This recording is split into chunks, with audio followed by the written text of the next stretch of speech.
In April 1943, German Nazi authorities claimed that they had discovered thousands of bodies of Polish officers shot by Soviet officials in 1940, before the Nazi invasion, right? These bodies were said to have been discovered near the Katyń forest, near Smolensk in western Russia, which is why the whole affair, including executions and alleged executions of Polish prisoners of war elsewhere in the Soviet Union, came to be called the Katyń massacre, okay? Although not all of whatever happened right there at Katyń, outside Smolensk. So what happened subsequently is the Germans and the Polish government and exiles representatives, the Polish representatives, blamed the Soviet Union for killing these 14 to 22,000 Polish POWs. In 1943, later in 1943, the Soviet Red Army recaptured this area. In 1944, a Soviet report was prepared and made where the Soviets blamed the Germans for killing all these Poles, okay? As a result of the Cold War, the Western former allies, all of the anti-communist forces, adopted the German Polish nationalist version of the story as the truth, namely that the Soviets had murdered all those people. A bigger problem is objectivity. Very few of the persons involved in studying Katyń are objective. They have decided that the official version is correct, that the Soviets killed the Polish POWs, and there is no doubt remaining about this.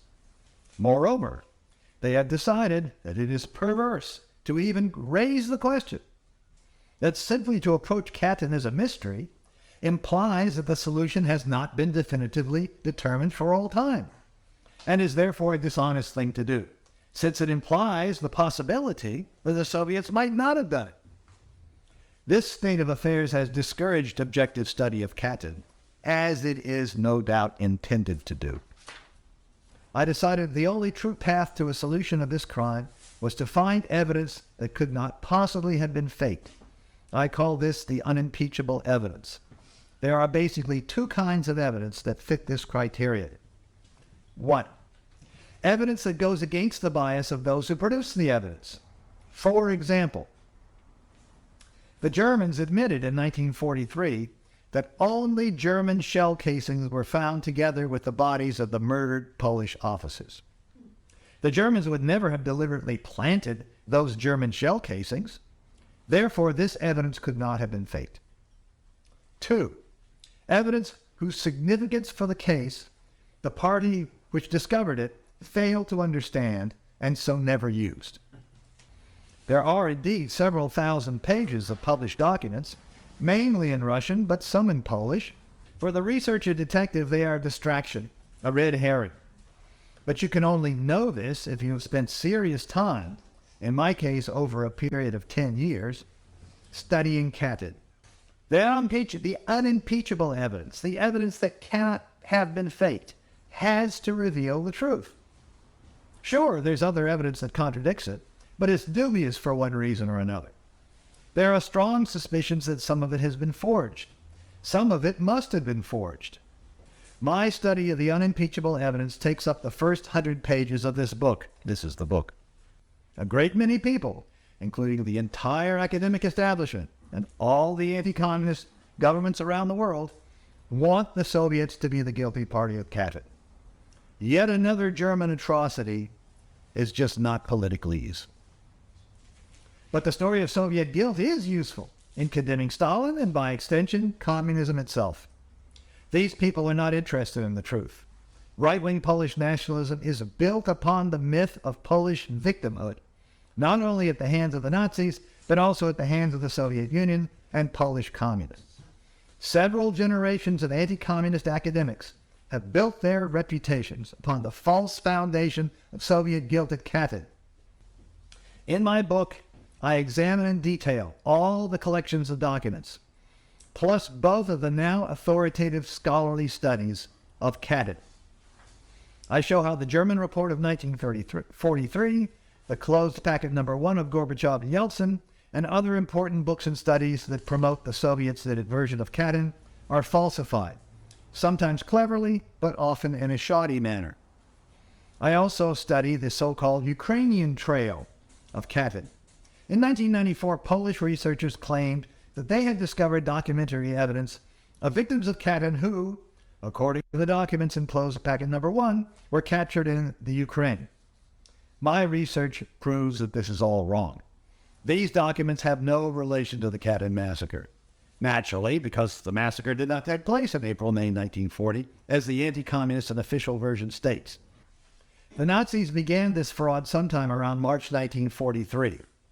After the Soviet victory at Stalingrad on February 2nd, 1943, everybody knew that Germany would eventually lose the war. Hitler's only hope was to split the Allies. Then maybe he could make a separate peace with the West. Maybe he could even convince the West to join with Nazi Germany in attacking the Soviet Union. Right away, the Nazis got a big assist from the Polish government in exile, which was in London, and their underground army in occupied Poland, the Polish Home Army, Armia Krajowa. The Polish government in exile agreed to collaborate with the Nazis and lend their prestige to the Nazi story. They did this despite the fact that they had only the Nazis' word that the Soviets had killed the Poles, and despite the fact that the Nazis were murdering millions of Poles and destroying much of Poland. The Polish government in exile was far more anti-communist than anti-German. In fact, the pre-war Polish government had wanted to ally with Hitler against the Soviet Union. But Hitler had other plans. Meanwhile, what remains to be said about the Katyn issue is this. It has been a fraud from the very beginning. Here are just a few incidents. The Germans never had any evidence worth speaking of that the Soviets had killed the Poles. Of course, because they had done it themselves. The Polish Red Cross and Polish government representatives arrived already determined to convict the Soviets of the crime. We know that because the Germans had no reasonable evidence to show them. We know that because the Germans published their report in the summer of 1943, and we can read it, and there's no reasonable evidence in it, and I study that report in my book. There are a lot of flaws in the German report, which remains the single most important document for the official view that the Soviets were guilty. These flaws were uncovered very early on, right after the war. But once the Cold War began in earnest, no one mentioned them anymore. During the Cold War, only the Polish exile version, the version that says the Soviets killed the Poles, only that version got any publicity. Once Khrushchev attacked Stalin in 1956, the Soviets, under Khrushchev and after him, did very little to counter the Nazi Polish version, which was now the official anti-communist Cold War version. In 2010, Viktor Ilyushin, a member of the Russian Duma, which is their parliament, from the Communist Party of the Russian Federation, claimed that a man had come to him claiming to be one of the forgery team hired to forge closed packet number 1. Ilyushin produced some very convincing materials that this man had given to him. Photographs of these materials are available on the web. Naturally, proponents of the official version claimed that these were the forgeries and that closed packet number 1 documents are genuine. That's how things stood until when, between 2010 and 2012, a Polish-Ukrainian archaeology team at work on a mass grave in Volodymyr Volynski, Ukraine, under the assumption that the corpses there had been victims of the Soviet NKVD, found 2 Polish policemen's badges. The holders of these badges were identified as men who, according to the official version of Katyn, were supposed to have been killed in Tver, Russia, 700 miles away in April and May 1940. So here what we have on the cover is, this is the memorial plaque at the Polish cemetery in Tver, Russia, formerly Kalinin, right? Where 6,200 and something Polish officers killed by the Soviets are supposed to be buried, supposedly. They haven't found the bodies, but that's the story. So every one of those guys has a plaque. This is the plaque of Private Joseph, Constable Joseph Kuligowski. It's a Tver, Russia, and this is one side of a two-sided badge of his that was found at Volodymyr Volynski, Ukraine, buried in a German mass murder site of 1941.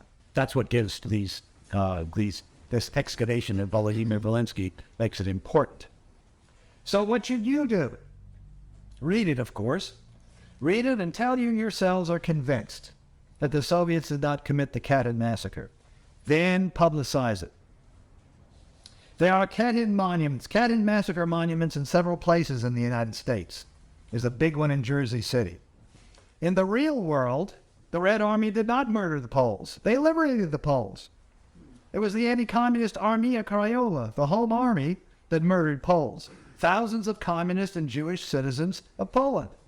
These criminals are now honored in Poland, while all the communist parties and even communist symbols are outlawed.